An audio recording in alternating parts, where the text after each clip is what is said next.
Good morning. तर आज आहे डे 3 ऑफ गणपती बाप्पा. तर मी आज बनवणार आहे गुलाबजामुन. गुलाबजामुन बनवते कारण की मला उद्या ते नैवेद्याला दाखवायचं. उद्या सत्यनारायणची पूजा आहे म्हणून. पण त्याच्या अगोदर मी तुम्हाला आजचा क्लायमेट दाखवते. खूप सुंदर क्लायमेट झाला होता. खूप पाऊस पडत होता आणि जसं की मी तुम्हाला लास्ट ब्लॉगमध्ये म्हटली की पाऊस पडल्यावर काहीच दिसत नाही बाहेरचं. तुम्ही अक्षरशः काही बघायला गेला तरी तुम्हाला काही दिसणार नाही. आणि इकडे माझे ऑलमोस्ट जसं की मी तुम्हाला म्हटली गुलाबजामुन बनवलं आहे. माझे गुलाबजामुन पण बनवून रेडी होते.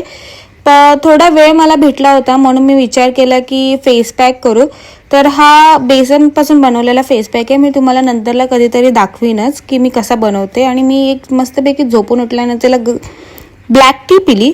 आणि आज खूप दिवसानंतरला आम्हाला पावभाजी खायची क्रेविंग झाली होती म्हणून आम्ही पावभाजी केली. मस्तपैकी सायराजनी पण मला हेल्प केली पावभाजी बनवायला. आणि अशी काही झाली होती. तुम्हाला जर ह्याची रेसिपी पाहिजे असेल तर मला नक्की कमेंटमध्ये सांगा, मी तुम्हाला नक्की दाखवीन. आणि खूप लेट झाला होता, मला मेहंदी काढायची होती. जसं की तुम्हाला माहिती मी बसणार होती पूजेला. सो असा काही माझा दिवस होता. चला भेटूया नेक्स्ट ब्लॉग.